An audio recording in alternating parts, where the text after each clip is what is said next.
दोस्तों गुरुदेव, पुस्तकें हमें पाठक बनाती हैं, लेकिन डिजिटल पठनीयता ने तात्कालिकता को बढ़ाया है और चिंतनशीलता को घटाया है। यह तुरंत जानकारी की भूख हमें कहाँ तक नुकसानदायक है।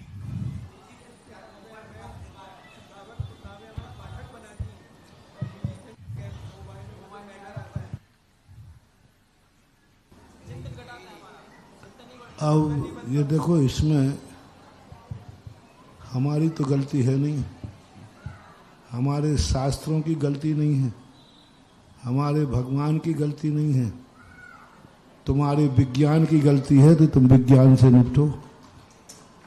ये सारी चीजें वैज्ञानिक दे रहा है। पहले ब्रेन से काम होता था, अब क्रेन से काम होता है। व्यक्ति सोचता था, विचार था, विज्ञान तुम्हें इतना पराधीन बना देगा, इतना पराधीन बना देगा, हर चीज पराधीन हो जाएगी।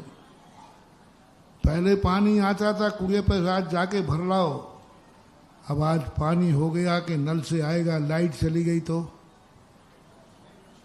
गलती है नहीं, हमारे शास्त्रों की गलती नहीं है, हमारे भगवान की गलती नहीं है, तुम्हारे विज्ञान की गलती है तो तुम विज्ञान से निपटो। ये सारी चीजें वैज्ञानिक दे रहा है। पहले ब्रेन से काम होता था, अब क्रेन से काम होता है। व्यक्ति सोचता था, विचार था, विज्ञान तुम्हें इतना पराधीन बना देगा, इतना पराधीन बना देगा, हर चीज पराधीन हो जाएगी। पहले पानी आता था कुएं पर रात जाके भर लाओ, अब आज पानी हो गया कि नल से आएगा, लाइट चली गई तो पराधीन कर दिया। आज हर चीज धीरे धीरे पराधीन होती जा रहे हैं और व्यक्ति इतना पराधीन हो जाएगा कि जिस दिन वो पराधीनता छिन जाएगी, उसके आगे मौत के अलावा कुछ भी दिखने वाला नहीं। वो जी नहीं सकता, क्योंकि सब छोड़ दिया उसने सीखना। तो अब विज्ञान का ये सोच है, विज्ञान जब भी अपना असर दिखाएगा, नियम से दुनिया को विनाश की तरफ ले जाएगा। लगता है कि हमें बहुत विकास हो रहा है, लेकिन अंतरंग रूप से हम खोखले होते जा रहे हैं। और आज तुम देख रहे हो कि चारों तरफ कितना प्रदूषण। सबसे बड़ा उदाहरण हम आप लोगों को देते हैं। पहले 10 गांव में एक वैद्य होता था, आज एक गांव में 10 डॉक्टर हैं, तब भी बीमारियां, तब भी रेफर्ड केस हो रहा है, तब भी हर दिन एम्बुलेंस जा रही है, कोई दिल्ली ले जा रहा है, कोई बॉम्बे ले जा रहा है, फिर भी जा रहा है। कौन बढ़ा रहा है बीमारियां? विज्ञान दवाइयां दे रहा है, इस पर हमारी नजर है। देखो विज्ञान ने इसकी दवाई निकाल दी, देखो विज्ञान ने इसकी दवाई निकाल ली। अरे भोले प्राणियों, ये बताओ कि ये बीमारी किसने बना दी? दवाई तो निकाल रहा है और बीमारी भेज रहा है पीछे से। बीमारियां क्यों बढ़ रही हैं, इसके संबंध में विज्ञान नहीं सोच पा रहा है। अरबों खरबों रुपए का मेडिसिन हो रहा है, लेकिन ये बीमारी आई क्यों? आई क्यों ये बीमारी? सारी की सारी सुख सुविधाओं के कारण से आई। आज कोलेस्ट्रॉल, आज डायबिटीज सामान्य बीमारी हो गई। क्यों?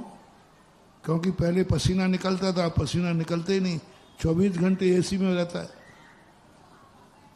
कहीं भी उस शुगर को गलने का कोई मौका ही नहीं है, ना पसीना है, ना मेहनत है, कुछ भी नहीं। और खाने में बंदेज किया नहीं। पहले लोग मिठाई त्योहार के त्योहार खाते थे। अरे त्योहार पे कढ़ाई चलती थी, उसका शगुन होता था। दिवाली की कढ़ाई, रक्षाबंधन की कढ़ाई, शगुन होता था कि भाई किस दिन बनाना। अब आज प्रतिदिन तली वस्तुएं खा रहे हो, प्रतिदिन नमकीन चाहिए, प्रतिदिन कचौड़ी चाहिए, प्रतिदिन ये चाहिए, और मेहनत कुछ है नहीं। पहले जितने भी व्यंजन थे, त्योहार के त्योहार बनते थे। त्योहार आता था, उस समय सब व्यंजन बनते थे, बाकी सबका सामान्य भोजन होता था। पहले जो फल थे, वो फल जहां होते थे वहीं के बीमार होते थे तब फल आते थे, अब तो कोल्ड स्टोर बनेंगे, कोल्ड स्टोर बनाना पड़ेगा, बरसों पुराने फल खाना पड़ेगा। अब वहां मौसम नहीं है तो साल भर रखना पड़ेगा कोल्ड स्टोर में। अब साल भर भली तुम कोल्ड स्टोर में रख लो, लेकिन साल भर पुराना फल नियम से उसमें ऐसे वायरस हो गए हैं कि वो महा बीमारियों को पैदा करेगा। चाहे भले आप किसी भी स्टोर में रख लीजिए, जितनी सब्जियां फल कोल्ड स्टोर में रख के आ रही हैं, ये जहर है, जहर।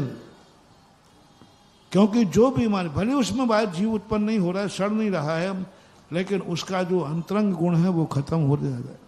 सब चीजों में यही हो रहा है। पहले मौसमी फल होते थे, मौसम गया फल गया। अब तो सब 7 स्टार है, जब जो चाहिए बस सब नकली मिलता है, सब जहर मिल रहा है। घर घर में फ्रिज भेज दिया, जहर बना दिया।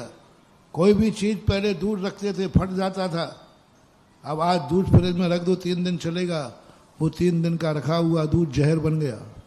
भली वो फटा नहीं है, दूध के रूप में ही है, लेकिन दूध का जो गुण था वो खत्म हो गया और विनाशकारी तत्व आ गया, और तुमने कहा देखो दूध फट नहीं रहा है।